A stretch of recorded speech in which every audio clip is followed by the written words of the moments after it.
What's going on, Authentic Collective? So let me just make sure I make one thing clear before I begin with this whole conversation about it's time to get down with some understanding.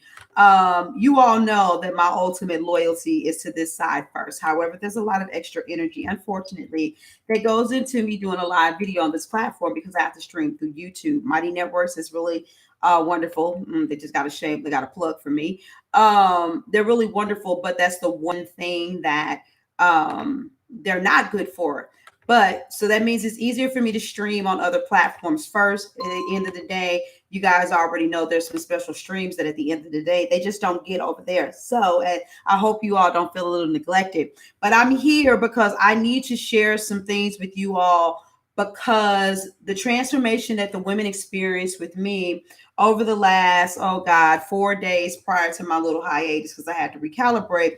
I want to share some of this wisdom with you guys. And for those of you that follow me on Facebook, you might have gotten a little bit of this dose, but I talked about how one of our biggest issues, ladies, is that we are actually doing the mindset work.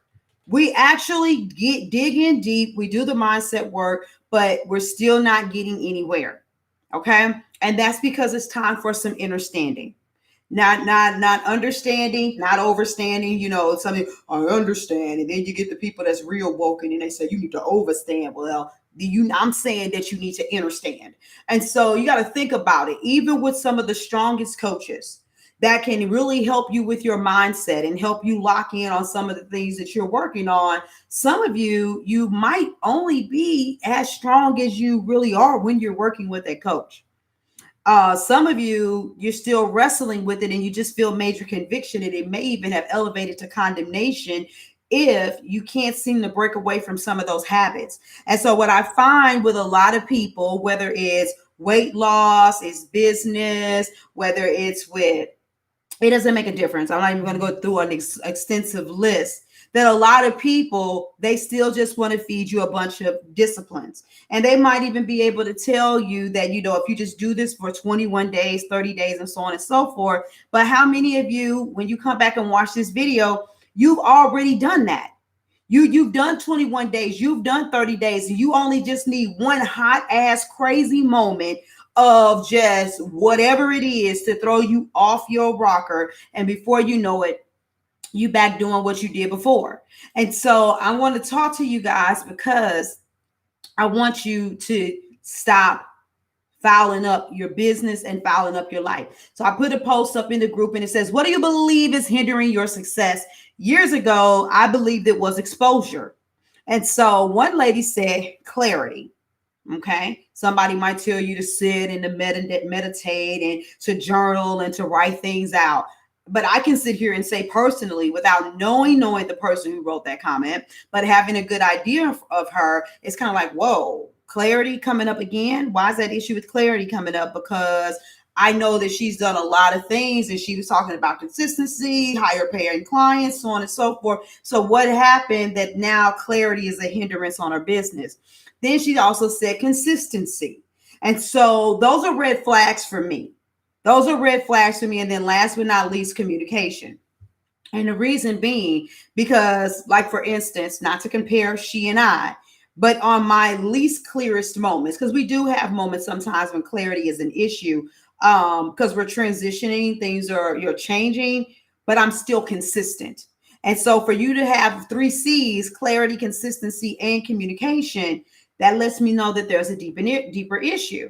Now, there's somebody else that I know that answered the question. And please understand, if you two ladies come and watch the video, you already know I'm not shaming you or any of that stuff. I'm responding because of what I see. But one person said consistency through the heavy blows of life. I'm getting better, but I need to stay focused. My assignment depends on it. And so there was a lot said in those 3 sentences. Now, of course, I typically am the kind of person that I ask questions first to get more clarity. But at the end of the day, this is someone that I know a lot more intimately. And it's kind of like, I can begin to kind of go some places. And so we will still call these assumptions because I haven't spoken with this lady, but me knowing her, and she's a boss, she's a beast, she shows up no matter what. It's kind of like, What kind of heavy blows keep coming up to make you, have to fight to stay focused? What kind of heavy blows? Because once we have a form of kryptonite, I don't care what you call it. You call it the devil, you can call it negative energy, whatever you want to, evil forces, they don't stop. They don't stop. And so that battle for good and evil is always there. And when your kryptonite is exposed, the enemy does not fight fair. Your kryptonite is going to be used over and over and over again. And every single time you elevate past it, it's still going to try to come back with a higher level of it. I mean, how many of you have ever noticed that it seems like you go through the same thing over and over again? I remember working with a woman who specialized in finances. And so she helped everybody else with their finances. She had all of these wonderful stories about being in poverty, being homeless, and all of those things, to then saving, having a lot of money, having virtually no debt, having excellent credit. But guess who got attacked in their finances? And it happened again. And it also seemed like she always had attacks with vehicles, like having cars, total accidents, so on and so forth. And it's like, and I had to encourage her. I did, and I had to have some conversations with her, because just because she was in the financial sector didn't mean that she would never have any financial challenges. I have to remind people sometimes that the very thing that you specialize in, you're going to struggle in that area, not because you're not good, but it's because you need to evolve. So whatever she did to evolve to that new state in her financial business, and she now realizes, well, while that level was good, if this kind of blow comes, it will attack that foundation. So to make it even stronger, we got to level up here. And having that kind of mindset and peeping those things and then being able to build that, it takes more than character, and it takes more than mindset. It also takes inner work. And so I just spent 4 days with women who were like, yeah, we didn't get into, affirmations, money come to me, I'm a money magnet, I deserve money. It's like, wait a minute, hold up. What you do with your money right now? Oh, you frugal? Why are you frugal? Is that really you, or is that just what you learned because your mama told you to learn to save and be savvy because money don't grow on trees and you need to invest in a rainy day? A lot of you really don't know who you are. I realized a long time ago that I am responsible with my money. And there are times when I make decisions that I guess some people would call them frugal. I don't call them frugal, but at the same time, there's nothing in August that wants the cheaper thing. And I know that, because if I need a new shirt for an event, I'm going to be like, oh, okay. Let's just say that I do decide, well, I'm going to be responsible. I have a lot of money. I'm going to go to TJ Maxx and find me a cute little shirt, probably for $16.99. August Crenshaw will see this shirt, and the shirt will be $49.99. It's what I'm naturally attracted to. But I'm thinking I'm on the rack where all the shirts are $16.99, but somebody happened to hang this shirt there. So energetically, I have a tendency to attract things that cost more money.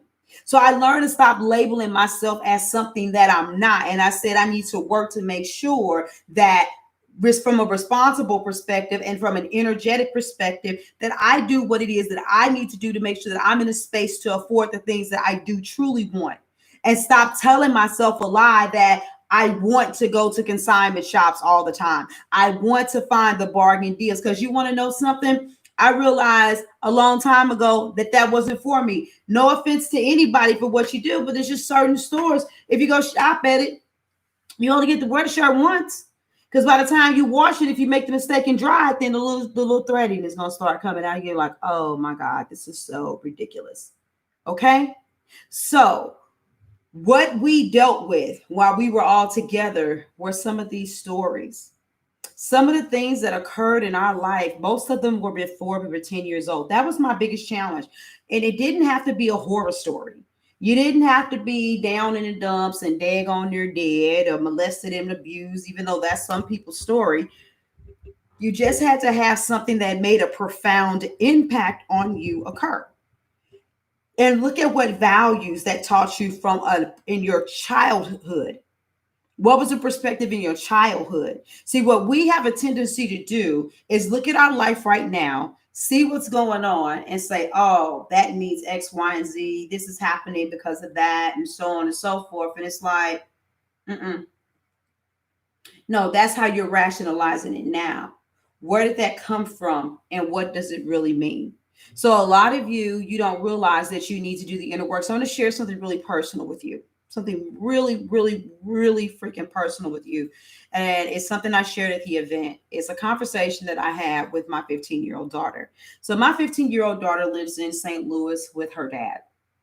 And I didn't really want her to be there, but that's where she ended up in this another story. And we did have some conflicts, as you could imagine, with a teenager. I have three girls, so pray for me. One's already grown and gone. That one's staying with her dad, and one's only 7, so I got to go through it again. But real talk, I noticed when she lived with me, she started struggling with communicating. Ask her how she's feeling, what she's thinking, what's going on, pick and probe, ask questions, leave her alone, come back, ask questions. And I'm like, I don't get it. You know what I'm saying? I'm thinking from a parental perspective, I've taught her how to express herself. She knows her emotions. She's an excellent communicator. She's very intelligent. She has an extensive vocabulary. Why can't she express herself to me? And what I ended up realizing was that unfortunately, that daughter of mine, because of an incident that happened with my oldest daughter, actually ended up in foster care. So me and my older daughter, went to heads with each other, and not meaning we fought each other, but we just had some issues with each other. And they took the other one as a safety precaution, even though my older daughter told them that there was no issues. We won't even get into all of that. But what ended up happening is that my baby girl, when she would see me, and it took them almost a month before they let me see them, and then it was like every 2 weeks before I had to work my way to be able to get down to see them every weekend. And so when she would see me, she would cry these big crocodile tears. And I remember at one time the woman that was watching her getting upset, she got tired of changing her sheets because she started peeing on herself. She was potty trained, that was never an issue. She would fight, she started hitting her heads against the wall. And I used to cry a lot. And sometimes I still do when I tell the story. I'm not now. When I would hear these things. And she would always tell me that she wanted me, but I was given very strict orders to always say to her, "You're gonna come home. Your mommy's just got you on a little vacation right now. I'm gonna take care of some things and I'm gonna come back and get you." But all she knew was that she wanted me. And so at a very young age, what was ingrained in her psyche was she could say what she wanted, but she wouldn't get it. And even sometimes, if she acted out, she could do everything that she could to communicate with her words and her actions. But at the end of the day, 9 times out of 10, she's not going to get what it is that she wants. And so when I look at her, and not just, I was like, wait a minute. It wasn't just with me that she had an issue expressing herself. I remember I used to talk to her when she would have friends in the neighborhood, and how she always seemed like she was sacrificing herself, doing too much, always drawing conclusions for her friends, making excuses, for their behavior. And I'm like, dang it. And so when she and I had a conversation about this, her first mind said, "Well, sometimes, mom, you would get mad. I would try to tell you what I was thinking. And if I didn't say what you wanted to hear, you'd be upset." And I'm like, well, sometimes that was true. But a lot of times, how many times did I like literally take my time to talk to you? And, she's like, "Yeah, that's true too." I said, so I did make it worse sometimes when I was a parent. Girl, I want to hear that.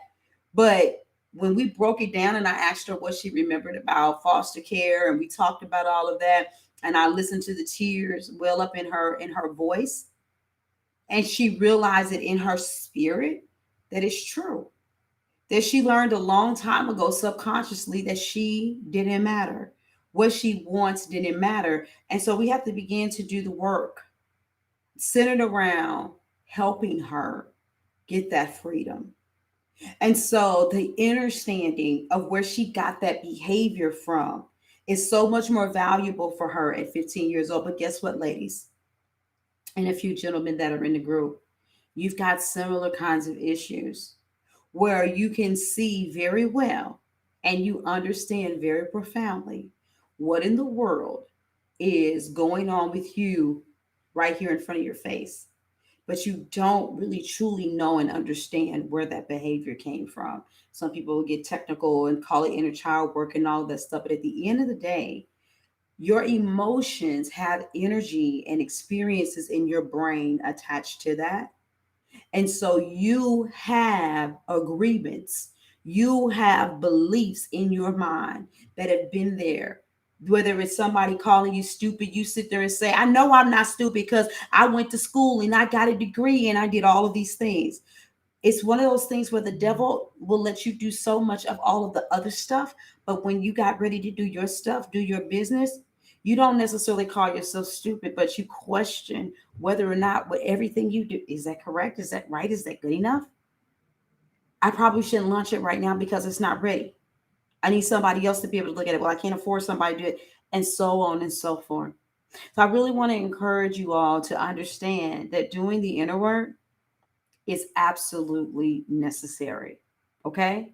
Doing the inner work, doing the energy work is what you really need. You can't, just like I say, you can't have a skill set without mindset, but you can't do it either without getting your energy reset either. Okay. So that's my nugget for you all. Please give me some feedback on the video. What are you thinking about? How are you feeling? I'm been out of shape about my sisters, just doing more profound work to make sure that we can be in a place where, as my girlfriend passed me a note, where we exercise radical communal responsibility. And we can't develop that ancestral community effectively if we don't begin to do the work that we need to do on ourselves. So thank you guys for your time. I love you and I missed you, and I will see you all again soon. Oh, do not forget, I am going to put the information out there. I am doing the 5 week live video challenge. I will be promoting it starting late tonight. That $97 offer I told you guys about before I went on my hiatus will expire at the end of October the 1st. And the price does go up to 147. So if you want to get in, I'm talking about 5 weeks with me, you guys. You're not even paying $25 a freaking week. Like seriously, to get live coaching with me. There's a live training. It's not recorded. Live training. Even though I've done it a million and one times, I'm recording it live again. And of course, the Q&A is live because I want to hear your individual questions. And that right there, and the way that I respond to you and give you feedback, that's worth 1,000 words in itself. Okay. So I love you guys. I'll talk to you later. Deuces.